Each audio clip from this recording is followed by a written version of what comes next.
We're good. Yo, what's happening, people? It's your boy Michael, and welcome to another episode for the Juego Bonito Pod. Today we're gonna do a Serie A specific episode, and for that episode, I brought my boy Raph with me. What you saying, my bro? I'm good, man. I hope you're well. I'm good in general. Footballing wise, it's not been the best of week as a United fan, but last night for for for a football fan was brilliant. To be fair, Yeah, yeah. So before we go into like the Serie A, like talk about those clubs, let's talk about that game yesterday because yesterday we had a classic between Manchester City and Real Madrid. Um, let's talk about first of all Kareem Benzema. We both rate him very highly. I think you called them a nine and hmm a half. I think like the yeah, hybrid. I remember yeah. you did a thread on that. So, would you classify Benzema as the best player in the world right now? Oh, definitely, definitely. I think Benzema. I think you might as well hand him the Ballon d'Or right now, man. He's generally he's not just the best player in the world. In my opinion, he's the most exciting player to watch right now. I can't think of a player who just gets me off my seat like Benzema. Like he is like even yesterday, like Man City were probably the more dominant team, most definitely the more dominant team. But when he got the ball, he just seemed to like bring Real Madrid up to another level. Every time he bring the ball up, the confidence you could see in the rest of his teammates that they could do something on the attack was evident. And yeah, he's just brilliant to watch right now, man.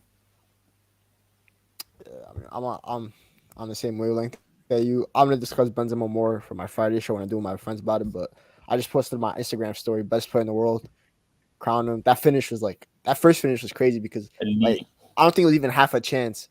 Like that was maybe a quarter of a chance. He just like hit it first time.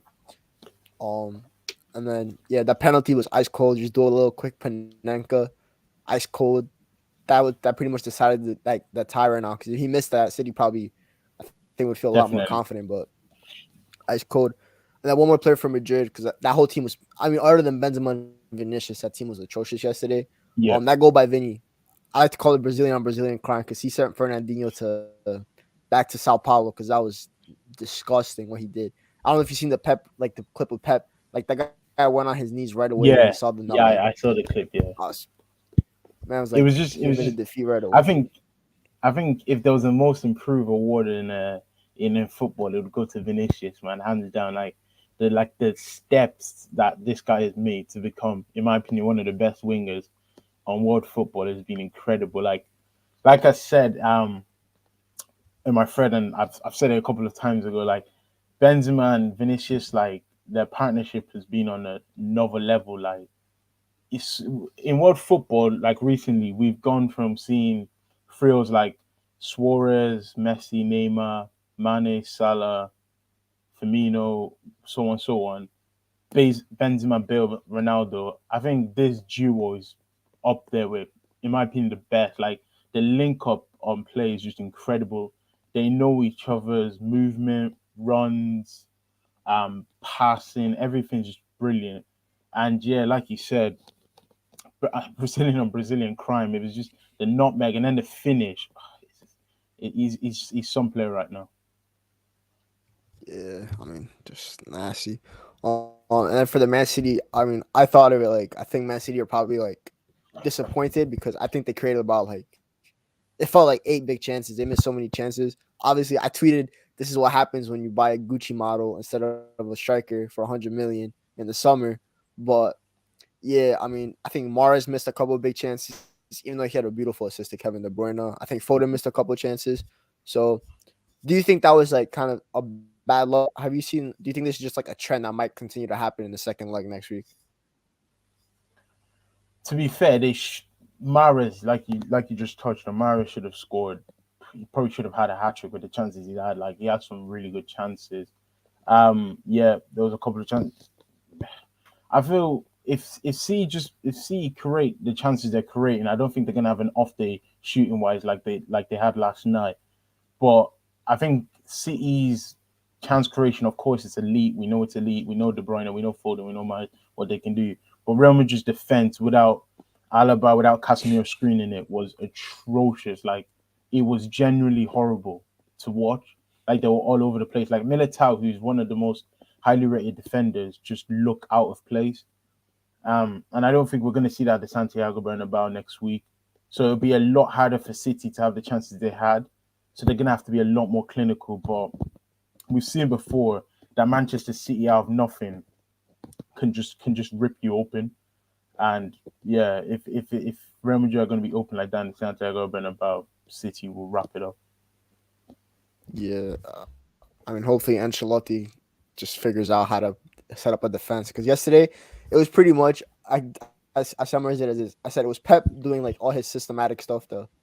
the JDP, and it was just Ancelotti's game plan was Benzema, Vinicius, go Bird. That's pretty much his game Just plan yesterday. vibes, Because that was just vibes. just vibes. This guy was vibing. But yeah, we'll see what happens next week. Hopefully the game is entertaining as it was yesterday because that was Mhm. amazing to watch. And today, obviously, we have my boy Don Unai Emery in the background. Just hopefully he has something cooking for Kloppo today. The tactician. Danjuma, please, man. Just yo, Liverpool City final is like it's creeping up As on us, yeah, and yeah.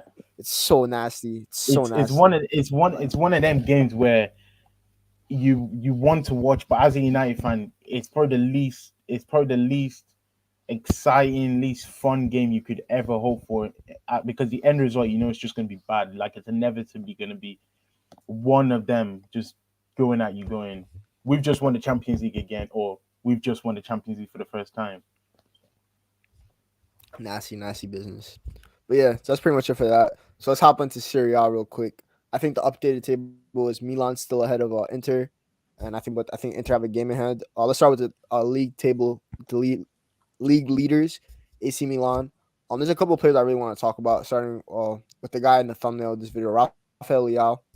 He's a player. I think last year when I was watching Serie, I was like frustrated with him, similar to Vinicius in a way, where you saw the talent, but the end product was lacking. I feel like this year he's taking a step up, just like Vinicius. Obviously, not to the extent that Vinicius has, but still a step forward. I think Leao is probably their best attacker in my opinion. Do you, what's it called? Agree with those sentiments? Yeah, I agree with that layout. Very similar to Vinicius in that he's gone up a level this season. I think he's just felt more comfortable in Milan's system. To be fair, um, Giroud and Ibrahimovic up top. It changes around obviously because them guys are so old now that you can't be dependent on either one. But yeah, Leao's just seems to be Milan's most efficient, important, and yeah, just best attacker right now. And I've seen him in pretty much every game that they play. Like it seems it all goes through that left hand side of Theo Hernandez and Rafael Leao. Yeah. And obviously they're still going on the left, but then I think we could all agree like glaring weakness is that right hand side. That whoever Mm-hmm. they play there, it's just I don't know Salamakers, Castillejo, who else? Mm-hmm. Brahim Diaz sometimes goes on there. Whoever else? Rebic Do you sometimes think even that drifts out there. Rabbit? Yeah. Do you think that like that's been like what's gonna if they do lose the title? Do you think that side is gonna be like kind of what cost them, like the lack Um, of production? yeah, to a certain extent, I think the fact that they're so kind of predictable in the way they attack. Like the threat down the left is so good that it's hard to like not see that's where they're attacking. Right hand, so like you said, Salamakers, Castillo, they're very kind of inconsistent players. Um, Raheem Diaz is seemingly better as a 10. Rebbe seemingly is better as a striker. So they have no kind of out and out right winger that you can depend on like Rafael. And then Calabria is more he's better defensively than he is going forward. So he doesn't offer you the attacking threat that Theo Hernandez does.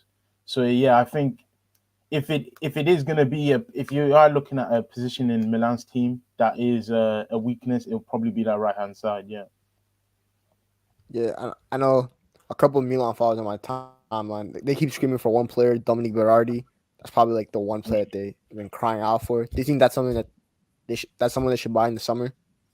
I mean, it seems like an absolute obvious signing to make. He's the top assistant in Serie with what 12 assists. Um, it fits the system that Pauli's kind of play in the inverted wingers and a right winger that cuts in onto the left. Brady's just he's a really nice player to watch, really creative. He would probably he'd probably benefit in the Milan system He's probably playing as a 10, to be honest. But if they were to bring him in and stick him on the right, I'm pretty sure he would adapt very similar as we've seen other Italian players adapt to other Italian teams. Yeah, so I think me on a rumor with a takeover. I think that's I don't know if that's still going on. Um, do you think that like with it? I think the budget that allegedly just been thrown around is like 200 to 300 million. Do you think that like because obviously the Serie A is kind of in a state where like a lot of the teams are poor right now. Do you think that could like help them separate from the rest of the pack if it is Yeah, like true all definitely, the definitely. rumors? I haven't actually read too much into that takeover, but I have seen it. Yeah, it'd be huge for Milan because obviously, many football fans would know that Milan have had financial troubles for quite some time now, and if they were to get what a cash injection of some sort, and they were to go out and spend more on a possibly another centre back to come in, a couple of midfielders with Kessie leaving on a free, and probably another striker. They're linked to Jonathan David heavily.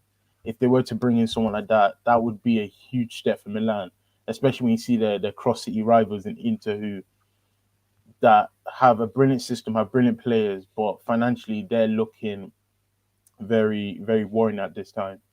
Milan would definitely be looking to kind of kick on from this season and properly sustain a consistent title challenge for the next few years.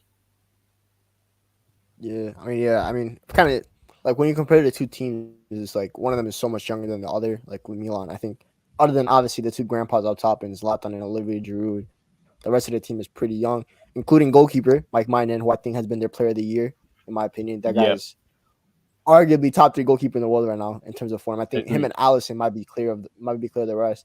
So I remember you tweeting about it. I've tweeted too. Have you felt that they've upgraded on Gianluigi Donnarumma?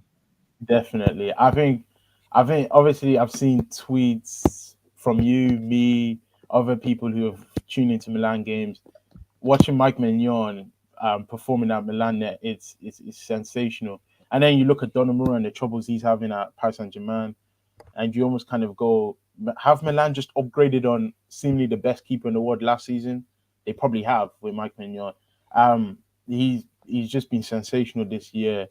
And yeah, he's been in my opinion Milan's probably Milan's most important player. He's probably taking them up a level from the back, being able to play from the back, being able to have a commanding keeper like one of Leao's goals that he scored this season a couple of weeks ago when Mike Mignon just kicked it straight down to him. He took it down, cuts inside and scores. Just shows that it's not something that Donnarumma was doing last season, even though Donnarumma's talent is very clear. But the things Mike Mignon can do with a football at his feet is incredible. Yeah, I mean, if you look at Donnarumma, he's probably the reason why PSG aren't in the UCL semifinal right now after his things that he was doing back over there. But yeah, obviously we're both jealous watching a keeper like that. I mean, he's been my number one target for like the last year now. Not to talk about too Most much about definitely. that club in Manchester, not that club in Manchester, but yeah, he's amazing to watch. And then like you talked about in the midfield, Kessie. So obviously he's leaving in the summer. He's going Barcelona. Um, who do you think like around Serie A that they could kind of like target to replace him? Because they're obviously still comfortable in the pivot with Benacer and Tonali, who Tonali is also taking a lot of steps forward this year. In his second year there, he's improved highly as well. Um, yeah, Tonali, like you said, is again. There's so many Milan players who have just stepped up a level this year. Tonali's one of them again. Benacer looks fantastic again. Just looks technically elegant. The way he plays football is just incredible. Yeah, with Kessie leaving, it's interesting what they do because recently they've been occupying Kessie as like a 10, almost like a hard-working 10. Um, but yeah, usually he plays in a pivot, usually next to Benacer or Tonali. If I'm looking at Serie A talents that come in, Zambo Guisa is at Napoli. He's on loan at Fulham. Fulham obviously now back in the Premier League, but Zambo Guisa usually does the whole kind of Fulham get back in Prem. Let me play Prem. They get relegated down to the Championship. He goes out on loan to one of the European clubs and shines there. I think if Milan are looking for a kind of a driving, powerful midfielder, Zambo Guisa is really talented.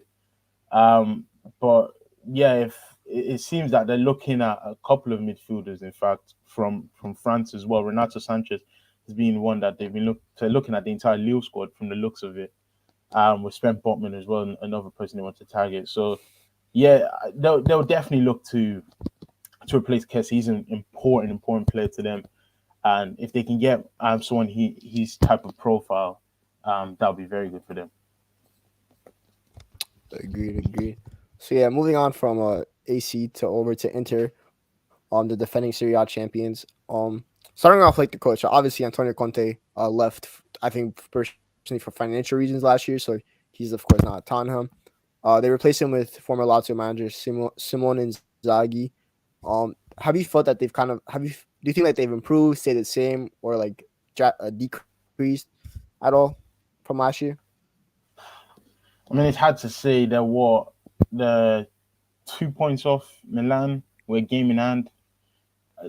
They're looking good. They're looking in my opinion, they're looking a lot more tactically flexible than last year than they were over Conte.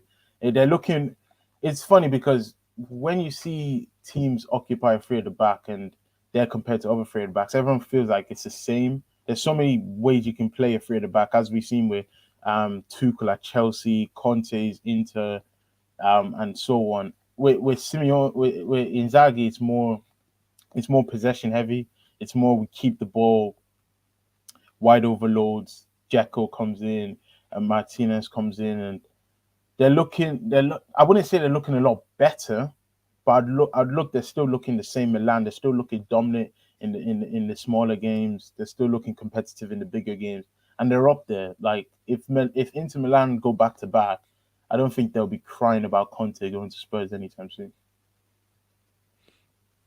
So one of those players like in the three back. So we're both of us right on that left center back hive right now. We're looking at it, Mm. and obviously one of the faces of that is Alessandro Bastoni. He's arguably top five left footed center backs. Just to be nice, just to be like a little humble about him. Do you think because obviously in the back three, I think it's Bastoni, DeVry, and Skriniar. Do you think that he's like the shining star from that back three? Oh, definitely, man. Bastoni is just as a left as a centre back. I don't think I've seen many more technically gifted with the ball. As a defender, he can be a lot. He's not the most athletic. He's not the quickest. He's not the most powerful. But on the ball is when he shows his skills. Like he's graceful with it. Like he's got a great shot on him. He can pick a pass out. But Skriniar, Deville, the mainstays in that defense, they're brilliant as well. They're dependable guys that you can always rely on. I think Inter's defense has been a bit let down by their goalkeeper Handanovic.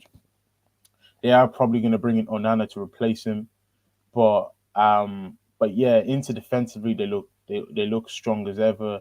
Um, and when you look at players like Bastoni and Skriniar and Deville, they're the modern day centre backs. They're the guys who can defend, but they can also bring the ball out. They can also play, and that's what you want. And for someone like Inzaghi, who obviously wants to adapt this possession based football, for him to inherit them three centre backs is brilliant for him. Yeah. So like Bastoni, I think he's been linked to Chelsea a little bit since obviously they're losing Antonio Rudiger to Real Madrid, so they need Yep. to fill out that left center back spot. With Bastoni, obviously we could both agree that he'll be a great fit at Chelsea because he'll just slot right back into that Rudiger role. It's perfect. But do you think that he could fit like in a four back, or do you think that he's predominantly just like a three at the back center back? Well, from what I've watched of him, we can only go from what we've watched of him. And then the free back, a bit like Rudiger, a bit like you see a lot of centre backs nowadays that are really comfortable on the ball.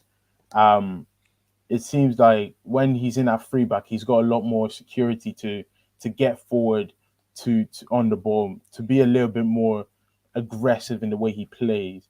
If he was to play in the forward, we've seen him play fullback for Italy. It's not been the greatest of performances, but then international football, you always got to take with a pinch of salt. Um, but if he was to go to someone like Chelsea, as you said, and to play in that free back role, I think yeah he'll slot in brilliantly. Um, but yeah, fullback, it's always it's for he's still so young, where he's still got a lot of years ahead of him to experience different systems and different styles of play. That it'll be interesting to see when he actually does start playing in a fullback regularly. Gotcha. And like you said, the goalkeeper Handanovic, his age is clearly showing nowadays because this guy's very old and he is leaving at the end of the year. And like you mentioned, the replacement Andre Onana. I've been watching a couple Ajax games because we're getting 10 Hawks, so I had to tune in to see what's going on over there. And that guy Onana, I'm not gonna lie, he's a little shaky at the back. Hmm. I think Ten Hag benched him for that cup final against PSV. He's been making a lot of mistakes. Do you think that they're actually like really like upgrading, or is it just kind of might be the same thing with Onana? Well, when it's weird to say because you're right. Even in Afcon, he looked a little bit shaky. For Cameroon, he looked a little bit shaky. He got into it, of course, in their home tournament, but he's to be fair to him, I do kind of feel sorry for him because he's had quite a long time out of football now. For reasons where I can't specify whether or not he should have, but he's had quite a long time out of football now. Then he gets chucked back into Ajax and he's being benched for an older, probably less talented player, but a player who's ready to commit. And of course, he has his contract issue with Ajax, and he's leaving on a free. And his head's not really been in the right mind space for the last year. I think coming to Interwood, knowing that you're going to be in the number one, well, we suppose you'll be the number one. Coming into Inter, knowing that you're going to be the number one, it's a fresh start. He's going to be playing that Simeon and Izagi possession-based football. He's good with his feet coming from Ajax, as we all know. I think he'll enjoy it right there. And yeah, like a lot of keepers, a lot of younger keepers nowadays, the concentration issue is a big thing. It's whether he can concentrate for 90 minutes. Like when they got knocked out by Benfica, for example, it was him that came flying out of the net for Darwin Nunes to head home. So the big issue with him will be concentration. But with the right management, with the right coaching, that's something that you can easily deal with. Agreed, agreed. Moving on from the defense into the midfield, someone who I think arguably is the best center midfielder in Serie A, Nico Barella, the shining star in that team, in my opinion. Obviously, I think this year a lot less has been said about him as opposed to last year. I think he won some Hmm. award last year. I forgot. I think it was best midfielder in Serie A. Do you think that like, it's just like maybe adapting to like, a new system a little bit because Inzaghi is a little more tactically different than Conte? Hmm. Yeah, Barella is he's like he's very similar. I don't want to compare him, but he reminds me a bit of like Verratti in that kind of wiry player, a bit smaller, can get around the pitch, but he's technically brilliant. Like you said, his role's a little bit different under Inzaghi. He's a little bit more a final third player. Where under Conte, it was almost like I want you to just drive when you've got the ball, drive off the ball, use your off the ball skills as well as your on the ball skills to show your worth. Yeah, he's been a little bit less. He's been getting less flowers than last year. He's still got 9 assists, which is brilliant.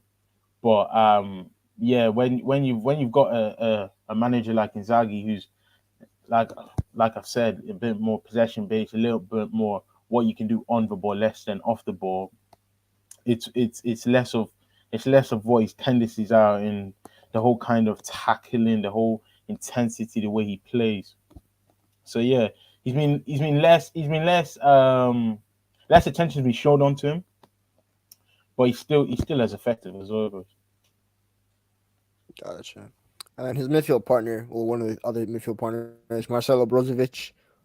Big fan in this podcast because my boy Eric, who's Croatian, sings his praises every Mm. single day. He says he's the Croatian Casemiro, and has even said that he's better than Casemiro this year. Whether I agree with that or not, Probably it's has up to for be fair, debate. yeah. But yeah, but Brozovic, obviously, I think he got extended already. That's been, I think, I'm pretty sure that's like pretty much like 99% done. How crucial do you think that decision, like how important that decision was to be able to extend Marcelo Brozovic before he left on a free? I think that's crucial, like vital, absolute vital. Like Brozovic is being the cornerstone of that midfield for a good 3 4 years now, since Spalletti days. Like for a guy who was seen as a more creative number 10 to now a guy who's a deep line playmaker playing as a six. He's transitioned his game brilliantly. Um, yeah, obviously his contract was running out at the end of the season. He was linked to clubs like Tottenham. United were here and there with him. I wanted him at United, Interest but obviously, Interest at FC, obviously pretty much. interested. Actually. But yeah, him signing a contract. He's been on brilliant form recently, and it's shown that like Inter can rely on him. Inter can really rely on him. And last season, in the back end of the title race, he was putting in big performances against Milan, against Juventus. This season, he's shown that he can come up with goals. And yeah, he's one of the most talented midfielders in the Serie. Yeah, I mean, I agree. I think, yeah, I think it was the last couple years that I've been like really. Cause that's when I kind of started watching Serie A again. Because from like the 2012, so like, it was just Juventus. The other teams were just so Mm-hmm. bad, except for the occasional other teams. But yeah, he's been amazing. And then as striker, obviously they lost Big Rom to Chelsea in the summer. That was terrible in both parts. But Lautaro Martinez, someone that benefited from playing with Lukaku, they were arguably the best striker partnership last year in the world. Just like his partner Lukaku, he's taken a step back as well. I think he's been linked. He got linked with the move to Arsenal. That never happened. He got linked with the move to Spurs. That never happened. He's been a little linked with United, but I don't want him at all. But what do you think has been like the reason for kind of like his step back this year? I hate to say it again, but it's probably system. It probably is just system. Like Inzaghi and Conte are very different coaches. I think people just don't. People underestimate how different Inzaghi and Conte. Conte was very much counter attacking, very much hurt you on the break. Inzaghi's more possession based, more incisive with it. So when someone like Lautaro Martinez, who's a powerful kind of Carlos Tevez like player who will work for the manager regardless, but he's shown that he's a very transition footballer. When he's asked to do more hold up play, a little bit more drop into midfield and so on, it's seemingly not his game. He's still got goals in this year. Like he scored the other day against Roma, a crucial header there. So he's still a good player. Like you said, the links to Arsenal, but he's been linked with City and Liverpool a little bit here and there. I don't think he's that level of striker, but I think he can be that level. But I'd be surprised. Like obviously, he was rumored to Barcelona all them years ago for like 100 million. I'd be surprised if Inter can get 60 million for him now, because he just hasn't shown the progression that was expected of him now, and it's got to the point where if I'm Martinez, I'm probably looking to just stay at Inter and just see it out there.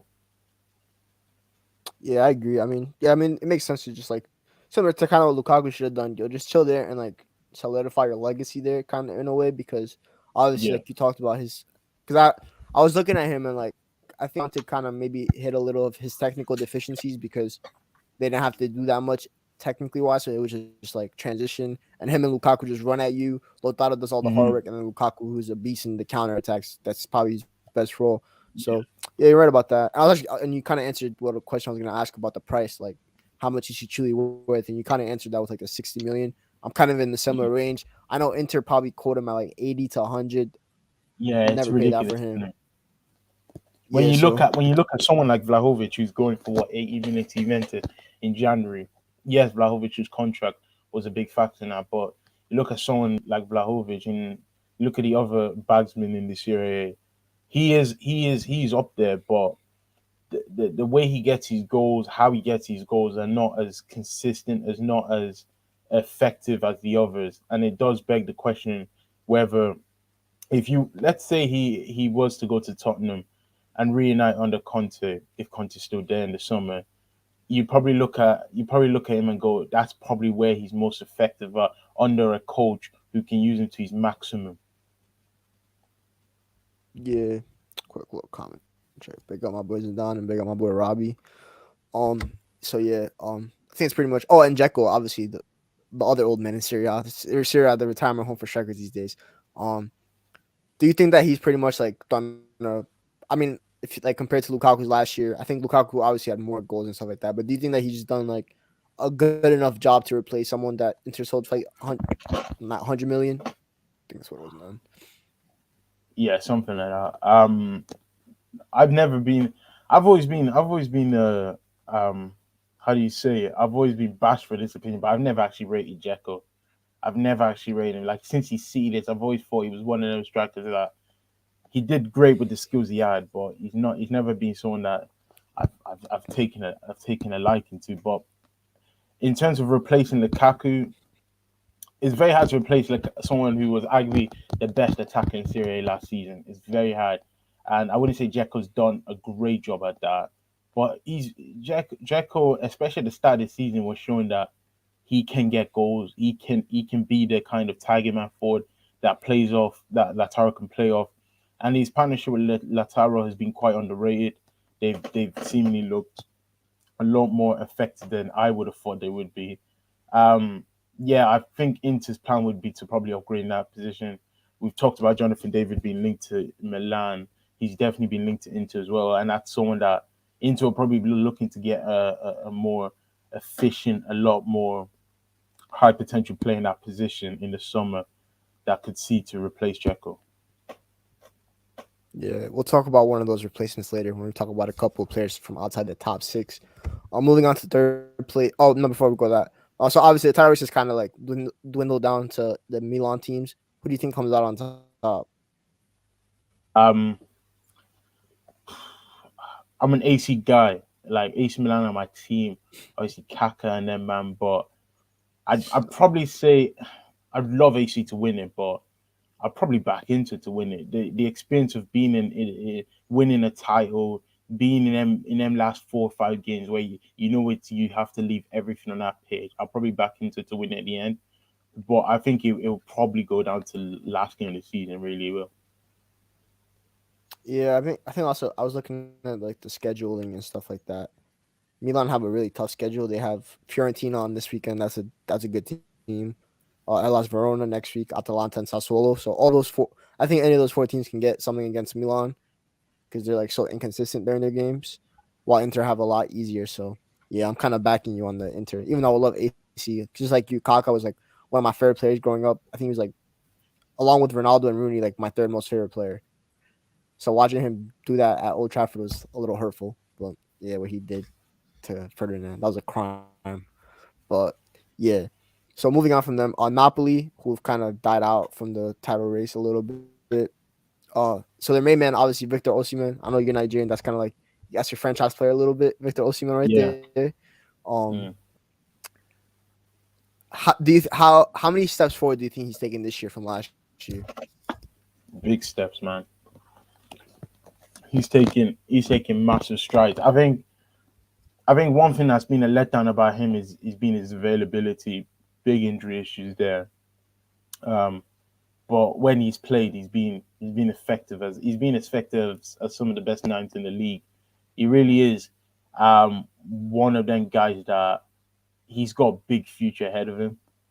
Like you said, as a Nigerian, I watch him for the national team and I go, he doesn't look when you think about a guy who's tagged for 100 million, he doesn't look 100 million pounds, 100 million pounds or euros better than the other guys on the pitch.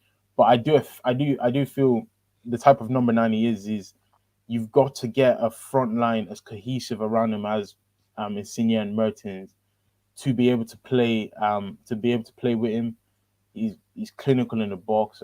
He's quick. He's got all the tools to be a brilliant number nine. Like a couple of nines we will get onto later.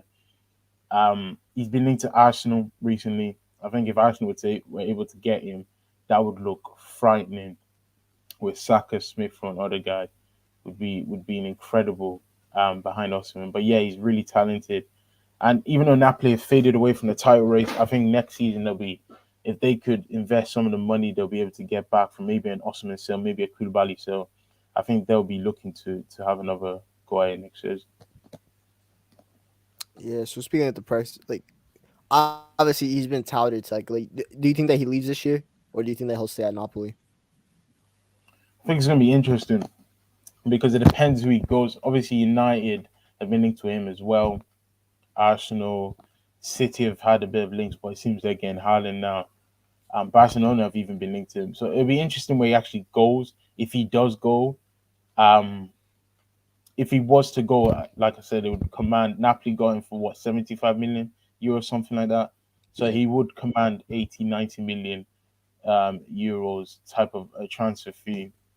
However, that's feasible in a market like this, where it's very shortage of number nines, especially top number nines.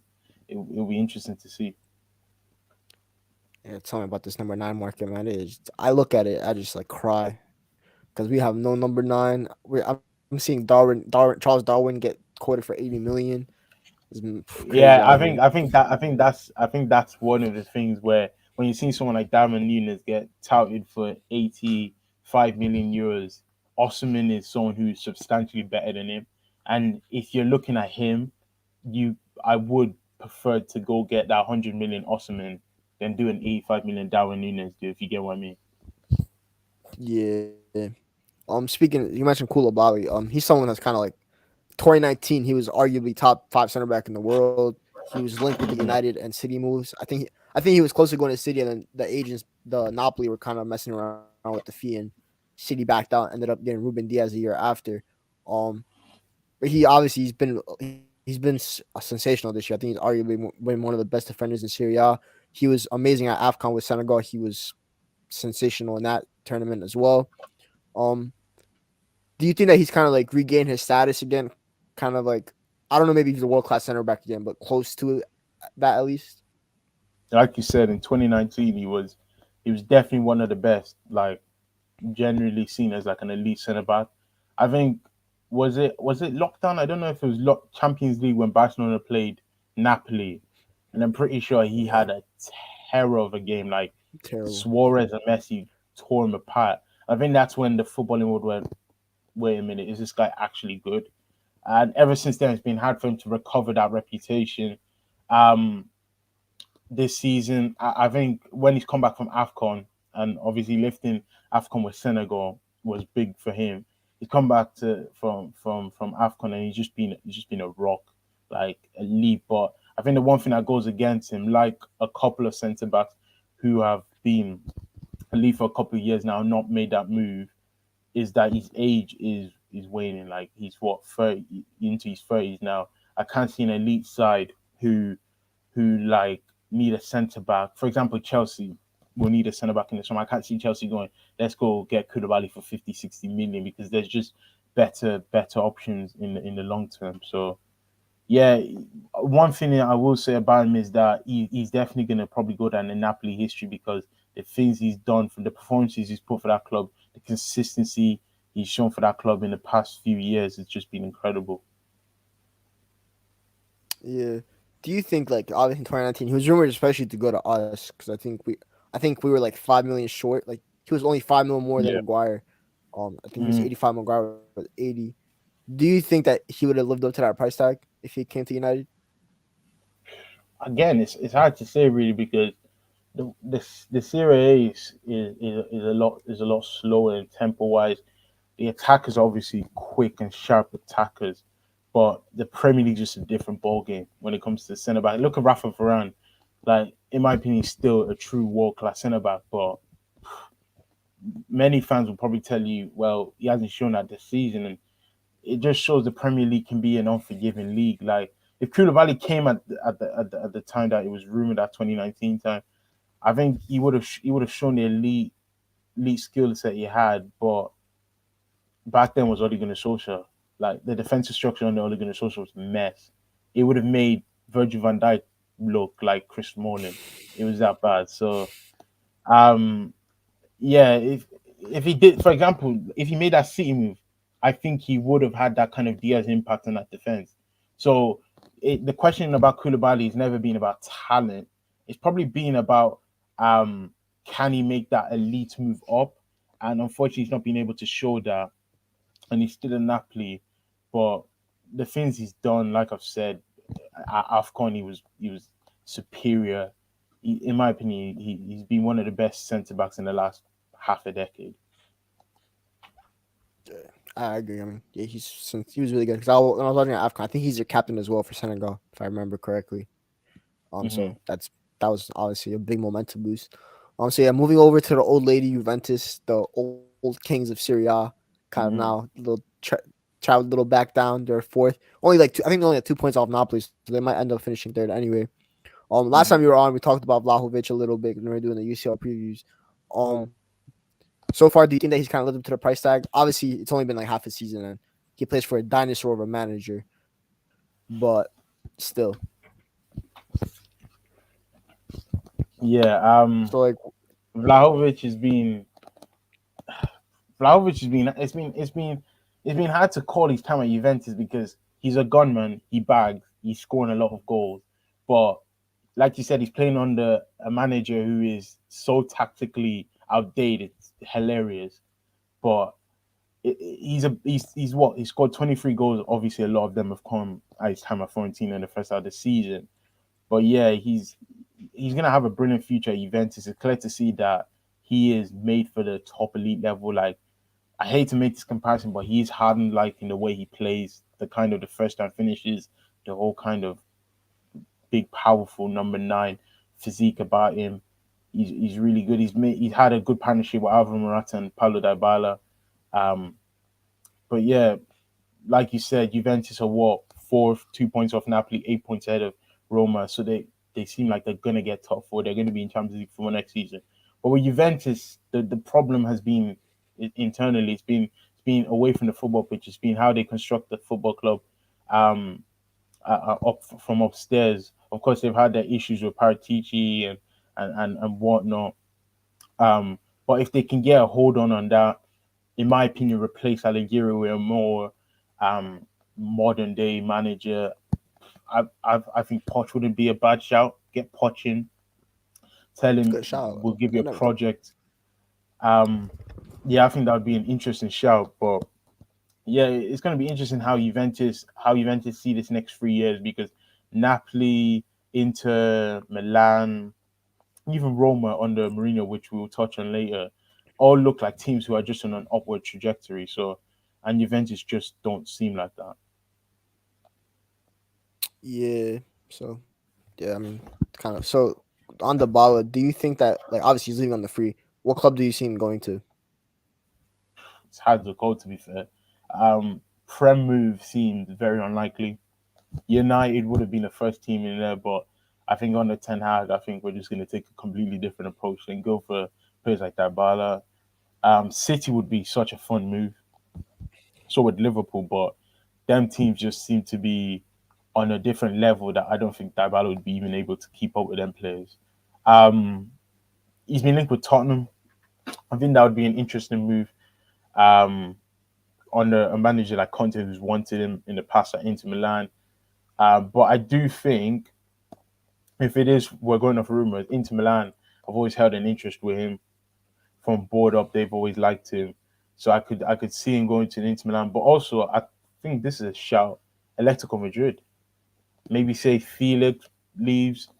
They want to replace Felix with a more kind of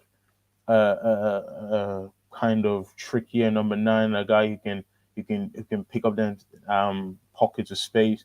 Maybe Dybala likes that challenge on the Simeone, but we'll see. Yeah, it's a good shot. I mean, yeah, Simeone loves his Argentinians. That's for sure. Mm. Loves them Argentinians. But yeah, I mean, with Juve, it's kind of like they're gonna end up being like another a sleeping giant again, and it'll be interesting to see like the next manager. Do you think that they should have kept Pirlo instead of like bringing back Allegri? I to be fair, I wouldn't be able to tell you anything detailed about Pirlo's football. I know he was trying to implement a 4-4-2 at times with Ronaldo. The team it was very hard to like judge Juventus when they had Ronaldo because it was all centered about Ronaldo, and rightly so. He was the best player, but it was so hard to judge what Pirlo was tactically doing there.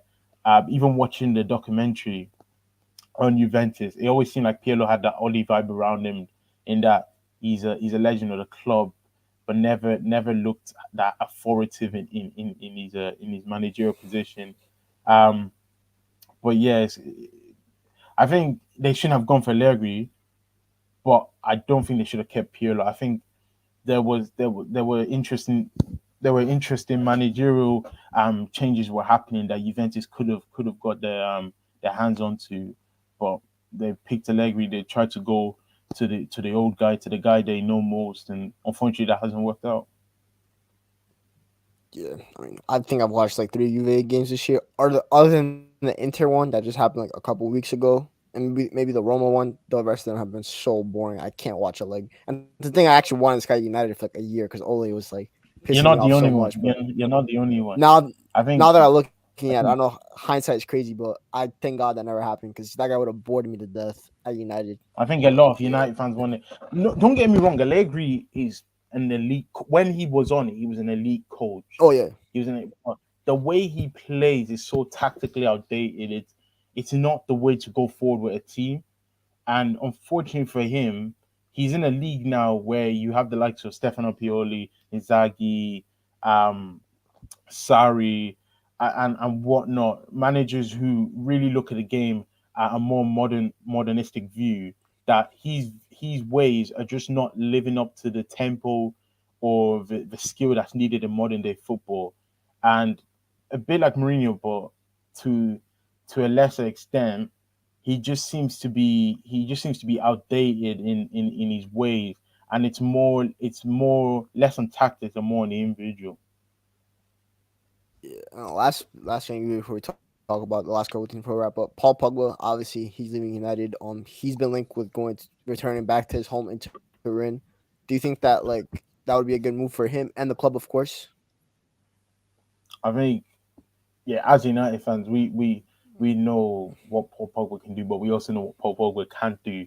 Um, I think Pogba's got what, four clubs, maybe five clubs after him: Barcelona, Real Madrid, PSG, Juventus, and possibly maybe a club we don't know about, maybe like a Chelsea or something. But if there was a club that Pogba wants to go, if Pogba had to go to a club, and him going to that club would regain his form, it would be Juventus. And Allegri was the manager that got it out of him, that got Pogba's best years out of him. So let's say Allegri is pushing that move.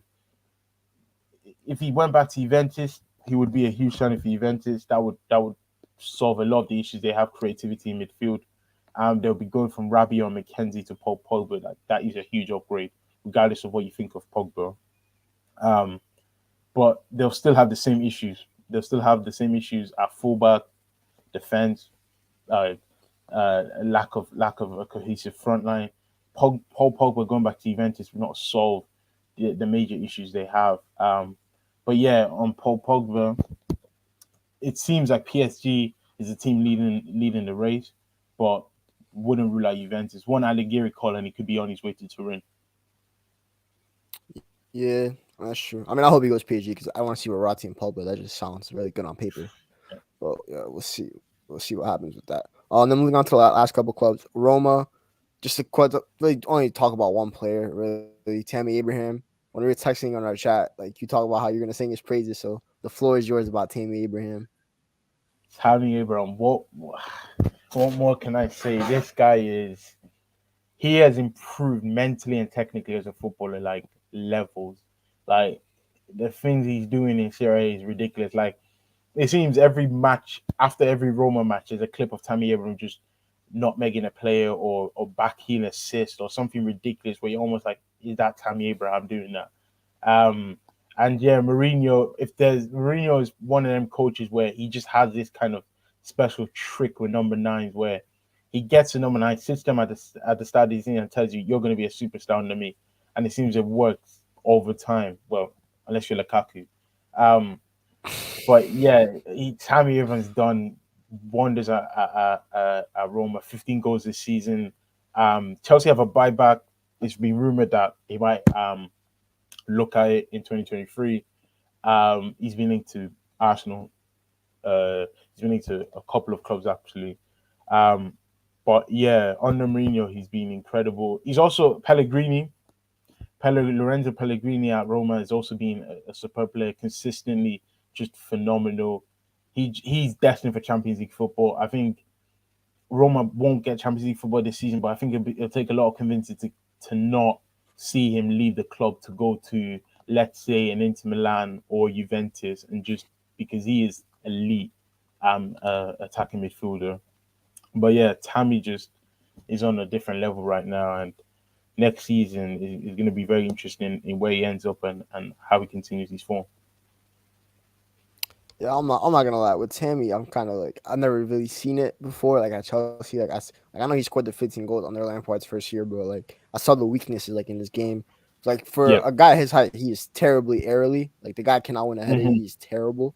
Even at Roma, he's still terrible. But I've been watching him do a couple of skills. I'm like, yo, since when does Sam Abraham know how to do some skills like that, like Yeah. dribbling wise? So I don't know, man. We've all called Josie like the striker whisperer. This guy will get the best out of a striker. It's crazy. Yeah. Benzema, maybe not Benzema to the extent, but like Higuain, at Real Yeah. Madrid, Drogba, Ronaldo. He Costa. was the first one to play Ronaldo as striker. Costa, Hmm. even Harry Kane last year when he put up Yeah. the 2010 season. So yeah, there's one. Josie might be outdated, but the guy will still get the best out of his number nines. Yeah. And I'll be interesting with them next year because they're going to spend money again probably because they have Yeah. Jose Mourinho. And when you have Jose, unless you're Man United, you don't spend money.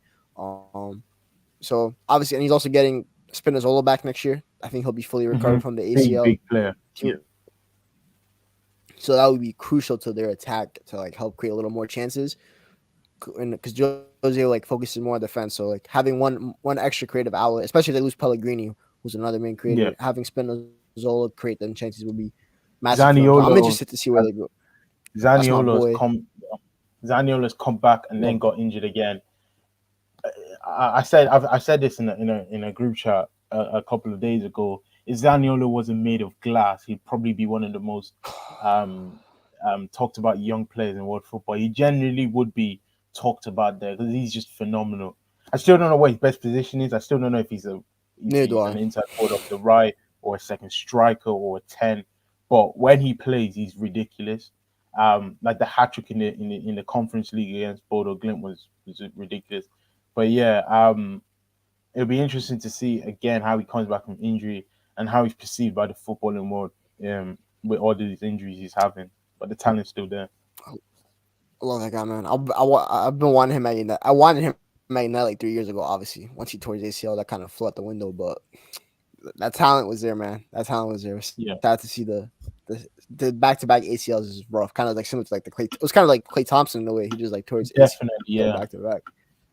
That sucked.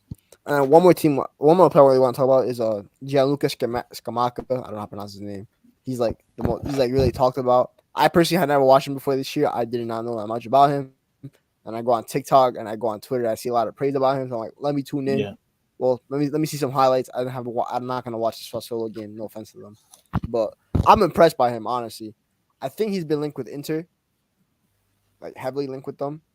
yeah, Obviously, that'd be a great move for Inter and him. Um, to touch base on a little about United. So obviously, we have the big number 9 problem. It'll be yeah. tough to convince any talent to come to the Prem because those guys, I don't know, maybe they don't like the cannolis in England or something, but they refuse to come to the country They for whatever refuse. They reason. refuse. Well, they refuse. Milinkovic, Like Ask I Milinkovic don't. Savic. We're still I'm not linked to talking about that that guy. guy. Bro. That guy's been linked with us since 2015. Man, it's like it's Gaitan all over again. I was a little younger for Gaitan, so I didn't really know that much. But It's a bro, Schneider, every single Schneider all day, over again. bro, it's the same. It's the same source linking him as well. Like La Repubblica, whatever. I'm like, yo, give it a rest, man. There's something that sure there's another player going out there, but yeah, back to Skamaka.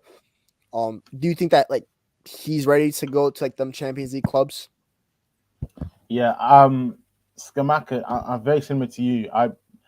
Before this season, I knew nothing about him. Like I genuinely didn't know. Obviously, there'll be a few people who'd have been looking at him since his Sampdoria days, but yeah, I knew quite little about him. But from watching him, he strikes me as like an Ibra region. Like the way he plays is very Ibra like. Obviously, less technically gifted, a bit more athletic, but the shot power he has, the way he plays, the kind of able to play as a small man in a big man's body is quite frightening.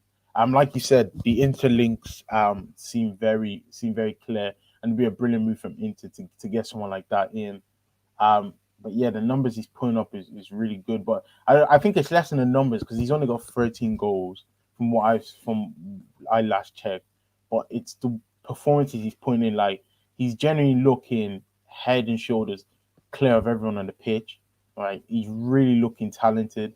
And I think because he's so a unique profile, like the way he plays, people are intrigued and people are almost kind of going, wait, let's have a look at this guy. So yeah, it'll be very interesting where he ends up in the summer because he does seemingly look like he's gonna leave Sassuolo. So yeah, it'll be interesting what happens to him in the future.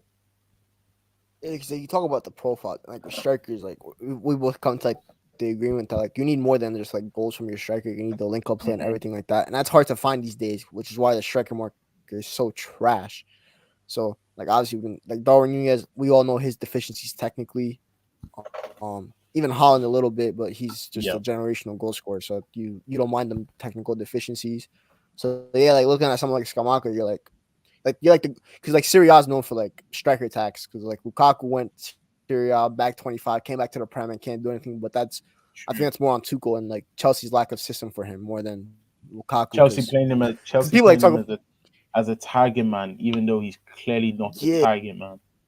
because like we talk about Premier League like Serie A attacks, but the guy also has over 100 Premier League career goals. So like he's bagged in the Yeah, league before. So it's not like he's been like a rookie in the Premier League. Like the guy bagged like. Which, funnily enough, Ole Gunnar Solskjaer for some reason got the best out of him a little bit because he it realized was it that was that right channel. Like from what I've that seen of channel, yeah. Lukaku, that right hand channel, that able to like come inside off that right hand channel in like a 2 months. Like even for Belgium, he did it where he would come off the right, like Mertens would drift inside and he would come off the right on under Martinez. Like you said, it's how you use a striker.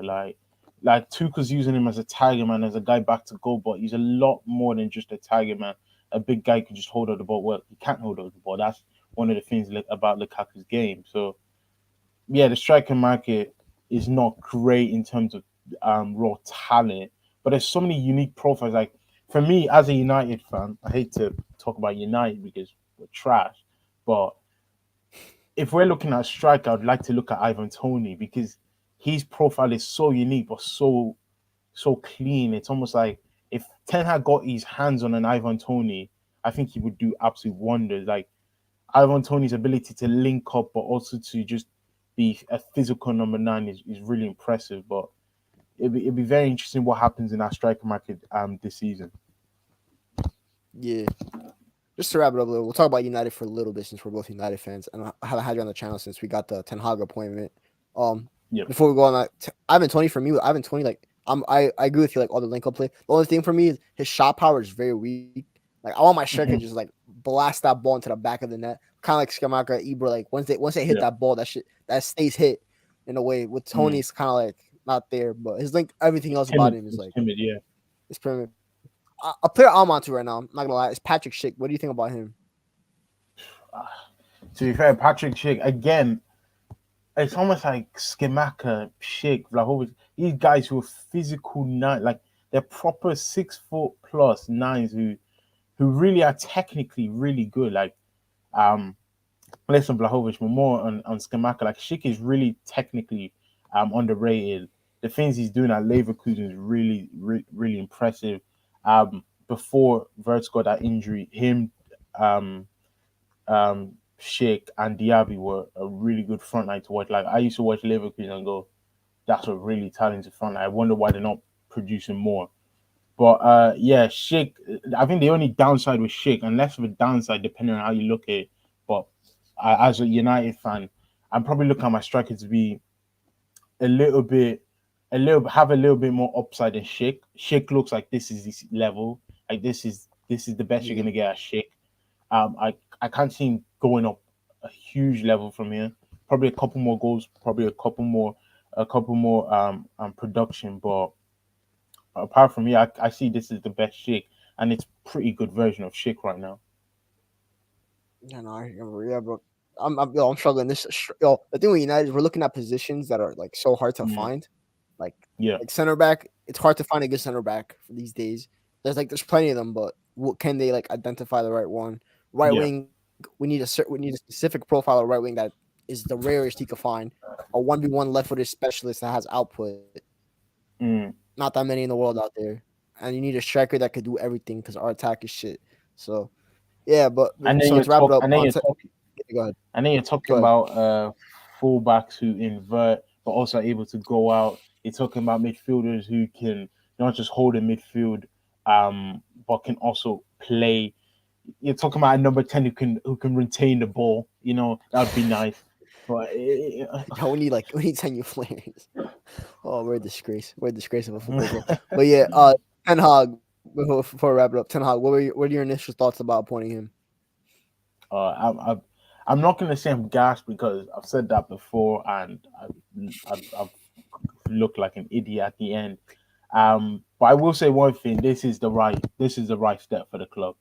I think appointing him shows real kind of, I'm not gonna say change because we signed Ten Hag and you don't give him control, you don't back him, and it doesn't work out.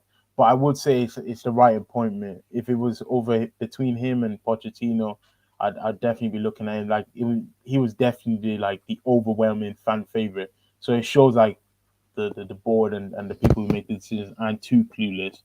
But yeah, the football is going to be very interesting to see how it implements to the Premier League.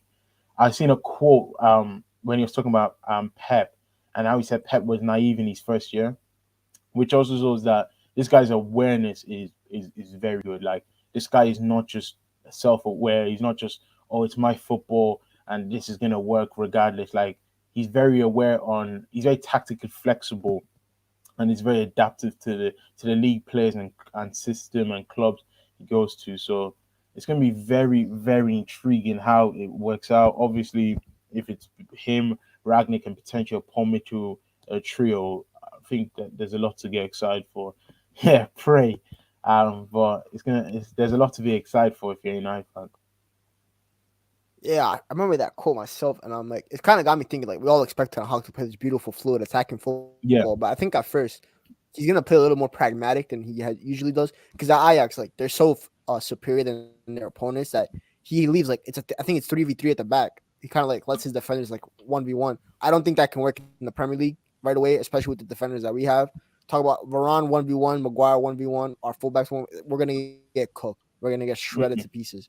So Hmm. I kind of hope a little bit that he kind of takes a little bit of a pragmatic approach, but still keep the same tactical principles a little bit. But Yeah. we'll see, man. You still like you said, like you still want him to be the positive, the forward thinking manager he is, but you still also want him to be like a bit pragmatic in that he knows that he can't play the way he plays at Ajax.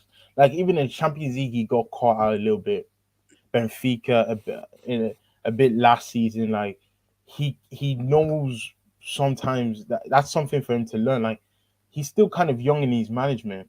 Yes, he's been in the game for quite a long time now, but he's still young in this elite management.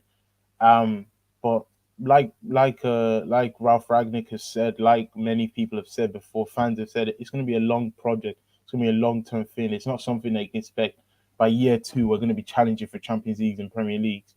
It's going to be something that in 3, 4, 5 years, if our fan base have the patience for it, that it's going to be a long winded plan to say the least. Yeah, yeah. Just like last thing, I agree with you. I said it on a TikTok: short term pain for long term gain. Um, Hmm. Obviously, as long as Pep and Klopp are in this league, we're not winning a prem. We got to get that out of Yeah, our minds. I don't care who our manager is. I We ain't completely winning a agree. prem against those two. Those are the two best managers in the world by comfortable distance. So even if we And had this Thomas is Tuchel, he ain't mm, winning it. But yeah, and this is where I kind of go. Arsenal Arsenal may have seen this. Arsenal may have gone until Pep maybe leaves next season and Klopp leaves the season after. 2025 is probably the year where you go. That's where you have an attack on the league, and that's what strike.